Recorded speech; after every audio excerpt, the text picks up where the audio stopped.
నిజ నిర్ధారణకు అంతిమ నిర్ణయం DNA టెస్ట్. ఉన్నది ఉన్నట్లుగా వాస్తవాలను శోధించి వివరించే మన DNA టీవీ, మన రాష్ట్రం, మన ఛానల్.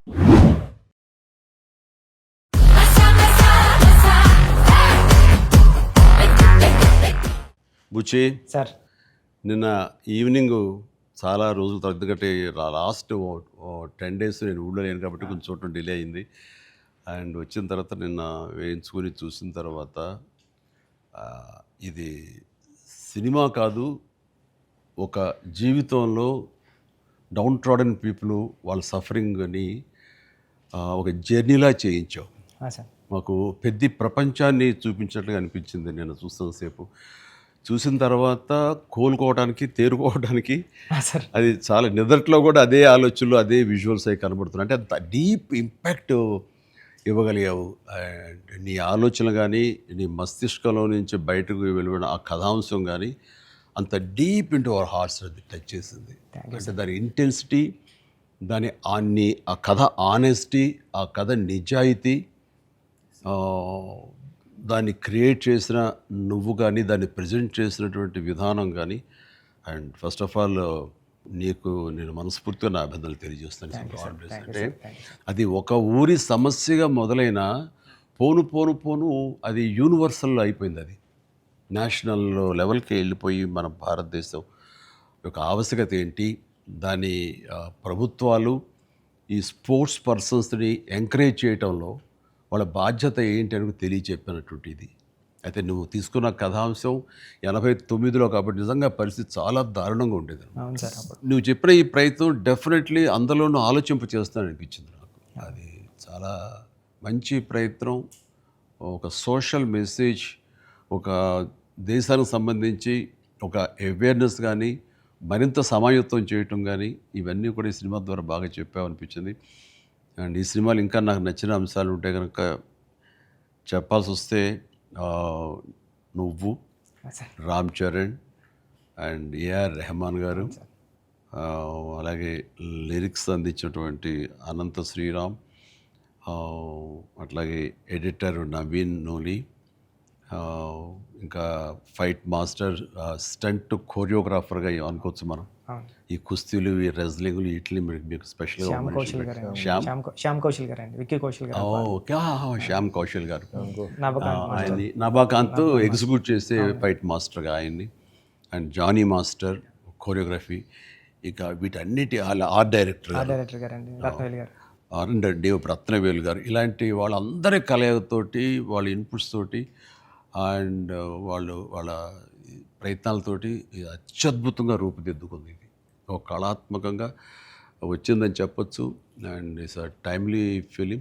అండ్ చరణ్కి ఆర్టిస్టుల పరంగా వస్తే కనుక చరణ్ అయితేనేమి, జగపతి బాబు అండ్ శివరాజ్ కుమార్, ఫెంటాస్టిక్ శివరాజ్ కుమార్, బొమ్మని రాణి, అలాగే అబ్బాయి దివ్యేందర్ కొత్త విలన్గా కానీ ప్రతిదీ చాలా ఫ్రెష్గా ఉన్నారు, కొత్తగా ఉంది. ప్రతి ఆర్టిస్టు, చిన్నవాళ్ళు అవని, జూనియర్ ఆర్టిస్టులు అవని, బ్యాక్గ్రౌండ్ ఆర్టిస్టులు అవని, వీళ్ళందరూ కూడా ఒక రియల్గా జరుగుతుంది, ఒక ఇన్సిడెంట్, ఒక సంఘటన జరుగుతుంది, ఒక ఊరి కథ, ఒక మట్టి కథ చెప్తున్నాం అనటానికి ఆ మనుషులు కూడా మట్టి మనుషుల్లాగా రస్టిక్గా అది క్రియేట్ చేయటంలోనూ, దాన్ని తెరకెక్కించడంలోనూ నువ్వు, నీతో పాటు నీ టీం మెంబర్స్ అందరూ, నీ క్రూ కానీ, క్యాస్ట్ కానీ అందరూ చాలా బాగా చేయగలిగారు. ఇవన్నీ చేయటానికి వెనకాల వెన్నెముకలా నిలబడ్డ వ్యక్తి సతీష్ కిలార్ గారు. ఆయన దేనికి నెరవలేదు. ఇదివరకంత గతంలో అన్ని సినిమాలకి ఆయన కొంచెం పరోక్షంగా వెనకుండా నడిపించేవాళ్ళు. ఇప్పుడు తెర ముందుకు వచ్చారు బాహాటంగా ప్రొడ్యూసర్గా. కాబట్టి ఆయన ప్రయత్నం కానీ, ఆయన గుండె ధైర్యం కానీ, దీన్ని నీ మీద పెట్టుకున్న నమ్మకం కానీ, కంటెంట్ మీద ఆయనకు ఉన్నటువంటి విశ్వాసం కానీ, ఇవన్నీ కూడా ఈరోజు సఫలీకృతమైనవి. అండ్ అవ్వటానికి మీరు అందరూ ఎంత ప్రయత్నాలు చేసినా సరే తెర మీద కనిపించడానికి రామ్ చరణ్ ఎలా చేస్తాడు అనే దాని మీద ఉంటుంది కదా. మీరు అందరూ బాగా నటించాడని నిన్న వాళ్ళ అమ్మ అంటుంది.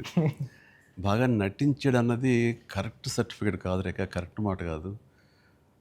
జీవించాడు అని అనాలి. నాకు ఆ పాత్రలో ఒదిగిపోయాడు అని నాకు అనిపిస్తుంది. నేను యాక్టర్గా నాకు తెలుసు. అవతల క్యారెక్టరు ఏడుస్తూ మనల్ని ఏడిపిస్తే కనుక అది నటన. వాడు ఏడవకుండా కళ్ళల్లో ఆ భావం పలుకుతూ చూసే ప్రేక్షకులు ఏడిపించాడంటే వాడు జీవించినట్లు. నేను అక్కడ ఒక క్యారెక్టర్ చూస్తున్నాను తప్ప చరణ్ని చూడలేదు. పెద్ది కనపడుతుంది నాకు అక్కడ.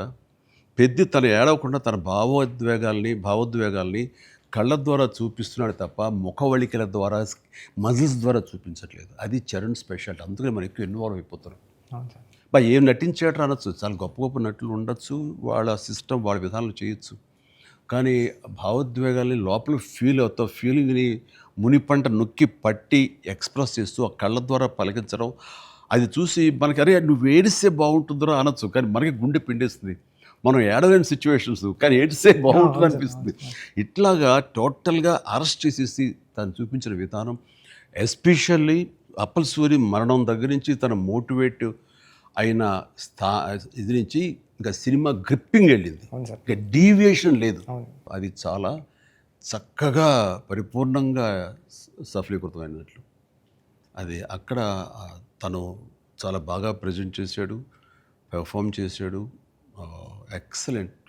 వాడు నా బిడ్డ కాబట్టి ఇంకా ఎక్కువగా చెప్పాలని అనిపించిన కొంచెం అడుచుకుంటూ మాటలు వెతుక్కుంటూ పొందిగ్గా మాట్లాడుతాను, కానీ అది నీలాంటి చూశాడు కాబట్టి నువ్వు చెప్పాలి సార్. మీరు మాట్లాడగలదు సార్, ఎందుకంటే సార్ ఇప్పుడు ప్రపంచం అంతా మాట్లాడుతుంది sir Charan sir performance. Peddi అంటే చరణ్ సార్ అంటే పెద్ది. ఎందుకంటే సార్ ఈరోజు అందరూ ముత్త కంఠంతో అనేది ఒకటి సార్. ఏంటంటే ఏం పెర్ఫామ్ చేశారు అందరూ చిరంజీవి అంటున్నారు సార్.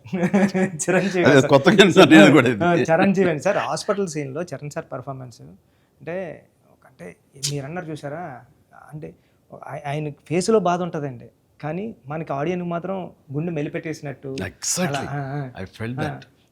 నేను చరణ్ గారు అందరూ మనం ఐమాక్స్కి వెళ్ళాం సార్. ఐమాక్స్కి వెళ్తే మొత్తం థియేటర్లో సీట్లో ఉన్న వాళ్ళందరూ బ్యాగ్ తిరిగి ఇలా బెండ్ చేసి నీస్ మీద అన్నా నీకు నేషనల్ అవార్డు అన్నా అని అరిసారండి.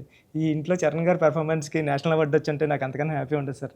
అంతకు మించిన సంతృప్తి ఇచ్చేసాడు. ఒక తండ్రిగా, ఒక నటుడిగా అంటే మళ్ళీ సీనియర్ కాదు, తోటి నటుడుగా, కాంటెంపరీ నటుడిగా నాకు నిజంగా చరణ్ గర్వకారణం. అండ్ నేను ఎంత తక్కువ మాట్లాడితే అంత మంచిది, ఎందుకంటే ప్రేక్షకులు వాళ్ళే మాట్లాడేసారు నా బిడ్డ గురించి. అంటే ఇక్కడ చిన్నప్పుడు చదువుకున్న ఒక సుమతి శతకంలోని ఒక పద్యం గుర్తుకొస్తుంది.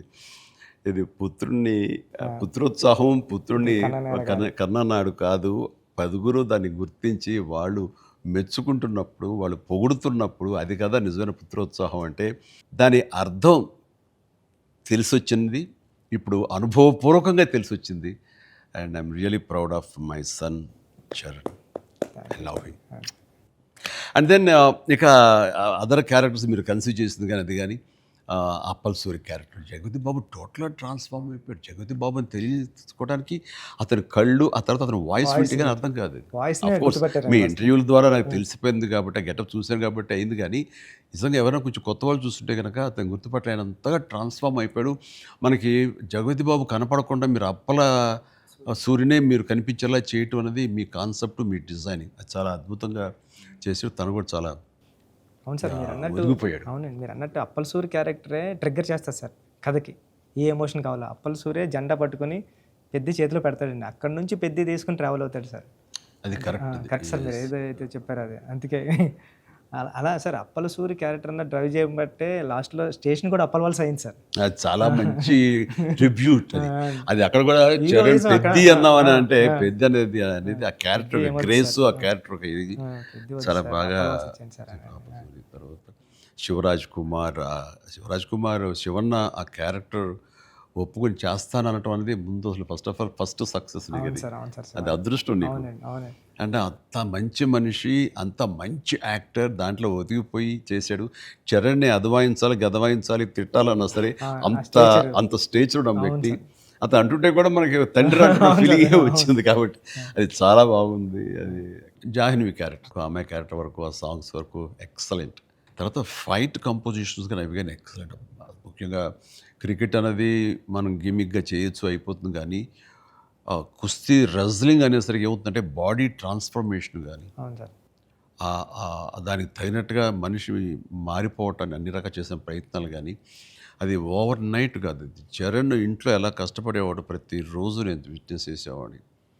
నైట్ ఎర్లీ మార్నింగ్ లేచి 5 లేచి వాడు 6 to 7 చేసి 9 o'clock మీ సెట్కి వచ్చిన తర్వాత మళ్ళీ నైట్ నువ్వు 9 వదులుతావా 8 వదులుతావా వచ్చి నీరసంగా వచ్చి కూర్చుని పోయి మళ్ళీ కాస్త సూప్ ఏదో తాగి మళ్ళీ జిమ్కి వెళ్ళిపోయేవాడు.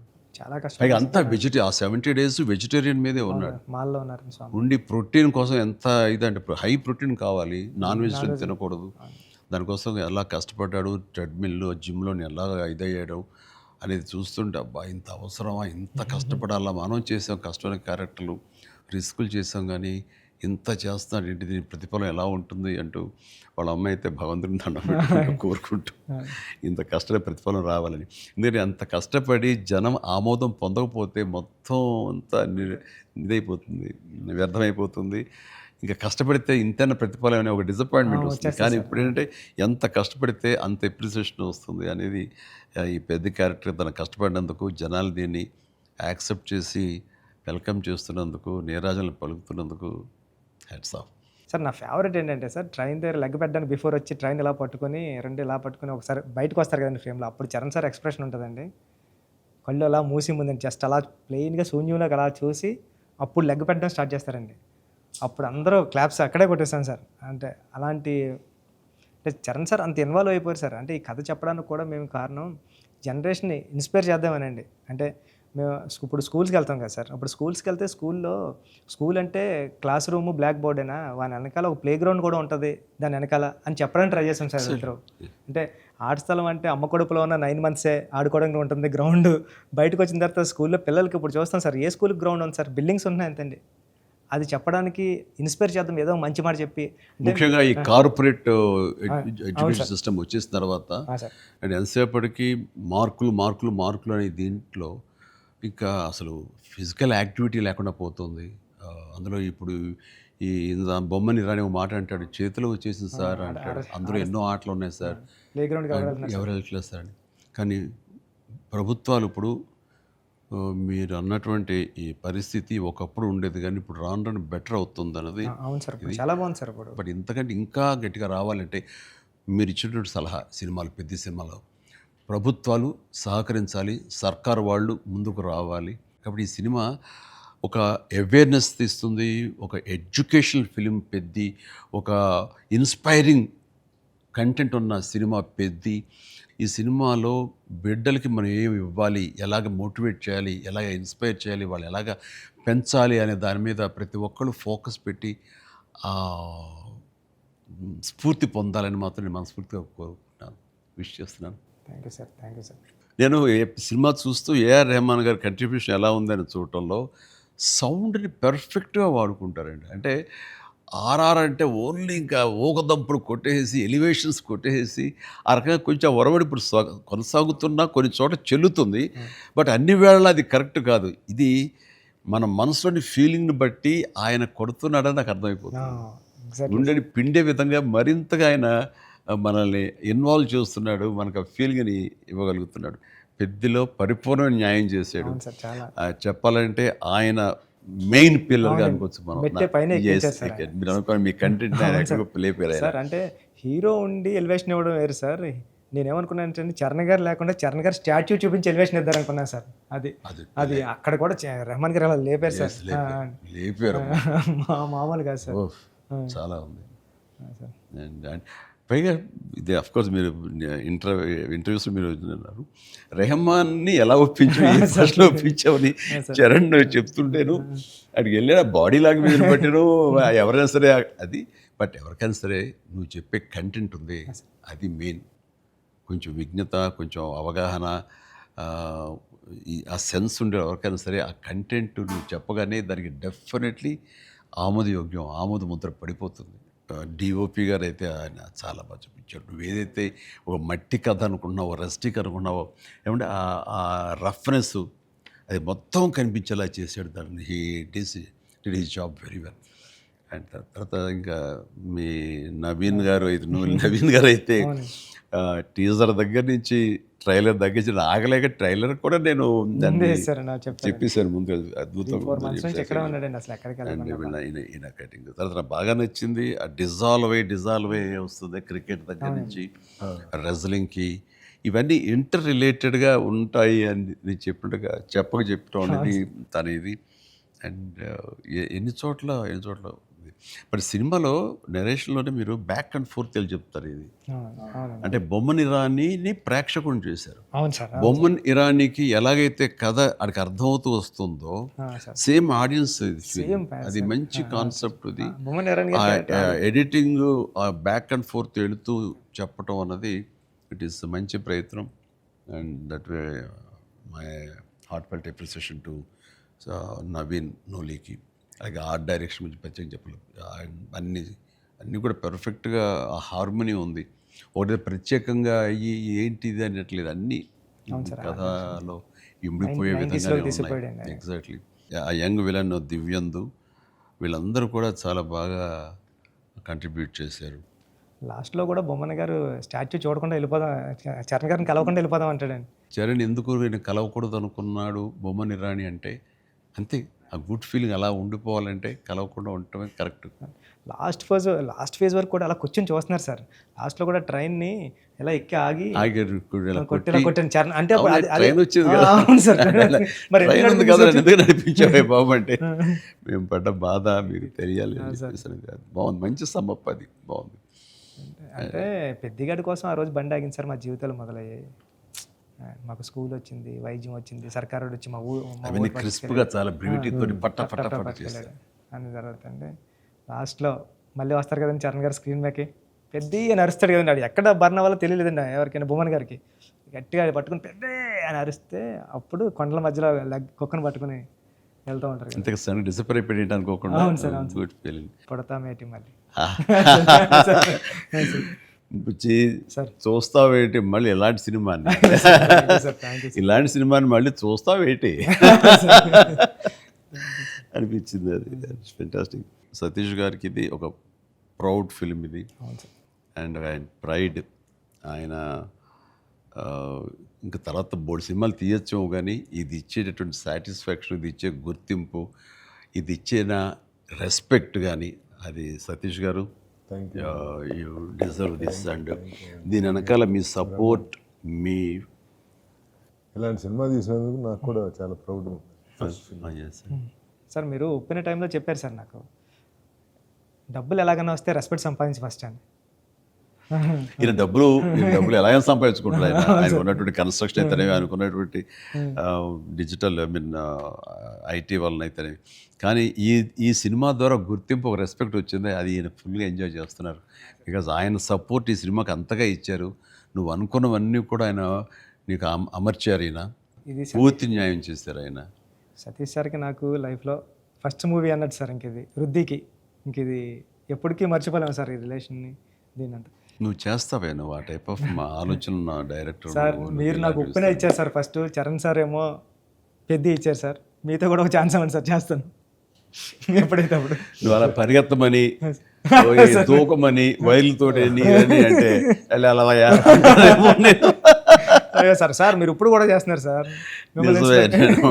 ఇప్పటికి వైర్లు కడుతుంటారు, పైకి లేపుతుంటారు, పల్టీలు కొట్టిస్తుంటారు. మొన్న శంకర ప్రసాద్ దీంట్లో కూడా చేశాను. పని అవసరం వచ్చేసరికి దేనికి నెరవం, దేనికి వెనకం చేసే పరిస్థితి లేదు. ఇంకా ఒకసారి ఎన్ని వైర్లు కట్టి అన్నీ ఇవైపోయింది, కవిలిపోయింది. చరణ్ చూశాడు ఇంట్లో, ఏంటిది అన్నాడు. వైర్లు కట్టి లేపారు. ఇంకా వైర్లు ఇంటికి కడుతున్నారా? వాళ్ళు పిలిచి డాంగ్ ఎలా కష్టపడతారంటే మీరు అది అని తిట్టాడు. మరి లేదురా వాళ్ళు కాదురా, డూప్ సరిగ్గా చేయలేదని ఆయన తీసేసి నేనే చేశాను రా షార్ట్ అని వాళ్ళు అదే డాడీ చేస్తారన్నారు అని. అంటే చరణ్ ఇందులో ఎంత కష్టపడ్డాడు అనేది నేను చెప్పాల్సిన అవసరం లేదు. ఆడియన్స్ ఆల్రెడీ వాళ్ళ క్యారెక్టర్ ద్వారా వాళ్ళే గుర్తించారు. వాడు ప్రతిరోజు అలసిపోయి ఇంటికి వచ్చి నీరసించి అలా కూర్చున్న ప్రతిసారి నాకు మా నాన్నగారు నాతో ఏమన్నారో, నన్ను ఏమనేవారో అది గుర్తుకొచ్చేదనమాట. అంటే దొంగ అనే సినిమాలో 8 అంతస్తుల ఒక హోటల్ పైన పారపెట్ వాల్ మీద నేను రోల్ చేస్తూ వెళ్ళినప్పుడు కింద స్లిప్ అయితే మాత్రం ఇది ఇప్పట్లా వైర్లు ఇలాంటి సేఫ్టీ డివైస్లు ఏమి లేవు. మొండితనంతో చేయటం అనమాట. అట్లాగే ట్రైన్ కింద పడుకొని గోండా సినిమాలో వెళ్తుంటే ఒక 3 ఇంచెస్ ఎవేగా బాడీ కన్నా లూజ్ అయితే కంకరాలు కొట్టుకుపోయేవి. నా బలంతో ఉండాలి తప్ప ఇంకో హార్నెస్ కానీ అది కానీ లేదనమాట. ఇవన్నీ మా నాన్నగారి దగ్గర నుంచి చూసి ఇంటికి వచ్చేసి చాలా బాధపడేవాళ్ళు. తిట్టేసాడు. కోపంలో బాధ ఎలా ఉంటుందంటే బూతులు తిట్టేసేవారు. అలా చేయాలా అంటే ఏదో కొంచెం చెప్పకూడదు కొంచెం అలా తిట్టేసేసి ఆయన చేసేవారు. తప్పదనా దాందే ఉంది చేయాలి, లేకపోతే ఎలా కనబడదు రిజల్ట్, ఎలా మరి ఫ్యాన్స్ ఇచ్చేయాలి కదా వాళ్ళు ప్రేక్షకులు అని అప్పట్లో ఏం మాట్లాడేవాడిని. లేదురా రేపు పొద్దు నీకు కొడుకు పుట్టి, అప్పుడు ఇంకా చరణ్ పుట్టలేదు ఆ టైంకి, నీకు కొడుకు పుట్టి వాడు యాక్టర్ అయ్యి హీరో అయ్యి వాడు ఇలాగే కష్టపడుతారు అప్పుడు తెలిసి వస్తారా మా ఫీలింగ్స్ ఏంటో నీకు అనేవాళ్ళు. నిజంగా నీ పెద్ద సినిమాకి చేసి వాడు అలసిపోయి వచ్చి కూర్చుని ఈ మణికట్టు దెబ్బ తగిలిందని కానీ కంటి మీద దెబ్బ తగిలి రక్తం ఇదే ఇచ్చింది, దాని కుట్లు పడ్డాయి అన్నప్పుడు కొంచెం ఒక హాఫ్ ఇంచ్ క్వార్టర్ ఇంచ్ కిందకి వెళ్తే కంటి గుడ్డేమవుతుందో అనే పరిస్థితి అన్నీ తెలిసినప్పుడు మాత్రం బాధపడి వ్యక్తం చేయబోయాను. నాకు మా నాన్నగారు మాట గుర్తుకొచ్చింది. ఆయన ఎంత బాధపడి ఉంటారు అని చెప్పేసి అదే బాధ ఈరోజు నేను వాడు కష్టపడి వస్తుంటే మాత్రం నాకు ఉండే పిండిన ఫీలింగ్ ఉంది. అయితే సినిమా చూసిన తర్వాత కొన్ని ఎపిసోడ్స్ గురించి చెప్పాల్సి వస్తాయి. ఇందులో ఇంటర్వెల్ నుంచి మాత్రం సినిమా మనిషిని కట్టిపడేసింది, ప్రేక్షకుడిని తారాస్థాయికి తీసుకెళ్ళిపోయింది. ఎమోషనల్ జర్నీ చేయించి ఒక రోలర్ కోస్టర్ రైడ్ లాగా చేయించి అప్ అండ్ డౌన్ చేయించి పినాకిల్ ఇంకా తారాస్థాయికి తీసుకెళ్ళి అక్కడ వదిలిపెట్టారు సినిమాని. ఆటల్లో ముఖ్యం చెప్పాలంటే హాస్పిటల్ సీన్ బుచ్చి నా భూతో నా భవిష్యత్తు తలుచుకో నాకు గగురుపాడు వస్తుంది, గూస్ బంప్స్ వస్తున్నాయి. అసలు హాస్పిటల్ సీను వాడి నటనకి మాట్లాడుతూ అది నటనకి, అది నటన కాదు, వాడు ఫీల్ అయిపోయాడు దానికి. అక్కడి నుంచి నా కంట తడి తడి తడి లాస్ట్ వరకు ఆగలేదు. All the appreciation, all the blessings, God bless him, God bless him. దానికి చక్కటి అంత మంచి క్యారెక్టర్ ఇచ్చినటువంటి నీకు hats off, hats off. Thank you sir. ఒకసారి ఎస్పి బాలసుబ్రహ్మణ్యం ఆయన నువ్వు ఒకప్పుడు ఆపద్బాంధవుడు చేసావు, ఇంకోసారి రుద్రవేణి చేసావు, అలాగే చాలా సినిమాల్లో నీ పెర్ఫార్మెన్స్ అనేది తెలుసు, కానీ ఎక్కువ కమర్షియల్ వైపు వెళ్ళిపోతున్నావు చిరంజీవి. నీలో పొటెన్షియాలిటీ ఉంది. ఎప్పుడో బాలసుబ్రహ్మణ్యం మన కె బాలచంద్ర గారు అన్నది కూడా అతను ప్రస్తావిస్తూ నీలో ఒక కమలాసనం రజనీకాంత్ అందరి కలయిక ఉంది అంటే ఏదో మాట్లాడుతూ రావాలి సినిమాలు అంటే. అలాంటి కంటెంట్ తోటి మనవాళ్ళు వస్తే కనుక ఎందుకు చేయను, చేసే కెపాసిటీ ఉంది, చేయగలను నమ్మకం నాకు ఉంది, రావాలి అంటే. నువ్వు చేయలేనిది చూడండి ఏం లేదు అని అన్నప్పుడు నాకు అవకాశాలు రాని టైంలో హిందీలో ఒక డంగల్, ఒక చెక్దే వచ్చినప్పుడు వాళ్ళ పెర్ఫార్మెన్స్ అది చూసినప్పుడు ఇలాంటి కదా నాకు కావాలని కోరుకున్నాను. కానీ అలాంటి కంటెంట్ తోటి డైరెక్ట్లో వస్తేనే కదా మనకు ఏదైనా ఛాన్స్ అవకాశం ఉండేది. అలాంటి వచ్చినప్పుడు ఆ సినిమాకి ఇప్పుడు ఈ సినిమా కూడా అలాంటి స్పోర్ట్స్ నేపథ్యంలోనే వచ్చింది. ఆ సినిమాల్లో దంగల్ తీసుకుందాం, అది ఫ్యామిలీ ఎమోషన్ అది. అండ్ దోస్ కుస్తీకి సంబంధించిన, రజనీకి సంబంధించిన ఫ్యామిలీ ఆడబిడ్డల వాళ్ళ ఇంటర్నల్ డ్రామా గుండెని కట్టిపడేస్తుంది, పిండేస్తుంది. అండ్ నీ సినిమా ఈ పెద్ద వచ్చేసరికి రస్టిక్ స్పోర్ట్స్ డ్రామా అండ్ అవేర్నెస్ని మోటివేట్ చేస్తూ ఒక రకమైన ఎడ్యుకేటివ్ ఫిలిం ఇది. ప్రతి ఒక్కరికి, ప్రభుత్వాలకి అయితేనేవి, చిన్నపిల్లలకి, తల్లిదండ్రులకి, ప్రేక్షకులకి అందరికీ ఒక అవేర్నెస్ ఆలోచింపచేసే సినిమా ఇది. అందుకని అవి క్లాసిక్ స్పోర్ట్స్ డ్రామాలైనా ఇది రస్టిక్ ఒక గ్రామీణ నేపథ్యంలో ఉండేటటువంటి మట్టి కథ, మట్టి గేమ్స్, మట్టి మనుషుల కథ ఇది. అందునే దీనికి ఎక్కువ లాంజివిటీ ఉంటుంది, దీనికి ఎక్కువ ఆదరణ ఉంటుందని నా భావన. అండ్ దట్ వే ఇలాంటి కథ చరణ్ రావటం అనేది నేను మిస్ అయింది, చరణ్ పొందాడు. కాబట్టి ఆ అవకాశం వచ్చింది కాబట్టి కొంతమంది చిరంజీవిని మించిన వాడు చరణ్ అంటున్నారు, ఒప్పుకుంటున్నారు మనస్ఫూర్తిగా. కానీ ఒక తండ్రిగా గర్వంగా ఉంది, ఒక నటుడిగా కొంచెం కష్టంగా ఒప్పుకోవాల్సి వస్తుంది. చాలా బాగా చేసేవారు ఆ చరణ్, లవ్ యూ. గ్రామీణ వాతావరణం ఈ నేపథ్యంలో కథల్లో అఫ్కోర్స్ మీ గురువు గారు సుకుమార్ పెట్టింది పేరు. సుకుమార్ సినిమా రంగస్థలం కానీ ఇప్పుడు ఈ సినిమా ఇది చూసినప్పుడు నాకు అఫ్కోర్స్ నిన్న మొన్న చనిపోయారు, దివంగతులయ్యారు భారతిరాజా గారు. కొద్ది రోజుల క్రితం నేను భారతిరాజా గారు కూడా ఈ బుచ్చి సుకుమార్ లాగానే ఆలోచిస్తారు. ఆయన 16 వైద్యుల దగ్గర నుంచి మొదలు మర్యాద కానీ ఇలాంటి సినిమాలన్నీ, నా ఆరాధన సినిమా, ఇవన్నీ కూడా చూస్తాను. నేను డిస్కస్ చేసుకుంటున్నాను. ఆ 2 డేస్‌లోనే నిన్న మొన్న ఆయన చనిపోయారని తెలిసిన ఇది డ్యూ రెస్పెక్ట్ ఆయనకి మనస్ఫూర్తిగా మనం ఆయన ఆత్మశాంతి చేకూరాలని ఈ సందర్భంగా కోరుకుంటున్నాను. అండ్ ఆయన ప్రస్తావన ఎందుకు వచ్చిందంటే అలాంటి సినిమాలకు ఆయన పెట్టింది పేరు. అదే రొమాంటిక్ సినిమాలు అవని, లేకపోతే drama Avani, family drama Avani and very good ఆయన. ఆయన గ్రౌండెడ్. అలాగా మళ్ళీ సుకుమార్ గారు, మీరు మన తెలుగులో అంత గ్రౌండెడ్ ఫిల్మ్స్ తీస్తుంటారు. మరి మీ ఆలోచన అవి కానీ రస్టిక్‌గా ఉంటాయి, రూరల్‌గా ఉంటాయి, గ్రామీణానికి సంబంధించినవి ఉంటాయి. అట్లాగా ఆయన ఆహ్, ఈ ఈ ఈ ఇందులో మనస్ఫూర్తిగా నేను ఇలాంటి ఒక శిష్యుడికి ఇన్‌స్పైర్ చేసి ఇలాంటి మంచి కథ ఎన్నుకోవడానికి, ఆలోచించుకోవడానికి ఒక కథకుడుగా, ఒక డైరెక్టర్‌గా ఆహ్, నువ్వు అతనితోటి అసోసియేట్ అయ్యి, నువ్వు నేర్చుకున్నందుకు, నేను ఇన్‌స్పైర్ చేసేందుకు, నీలాంటి వ్యక్తిని ఈ పెద్ది ద్వారా మాకు ఇచ్చినందుకు అండ్ మనస్ఫూర్తిగా నీ సందర్భంగా సుకుమార్‌కి నేను నా అభినందనలు తెలియజేయాలి. సుకుమార్, ఒక మట్టిలో మాణిక్యాన్ని ఇచ్చావు. Thank you so much.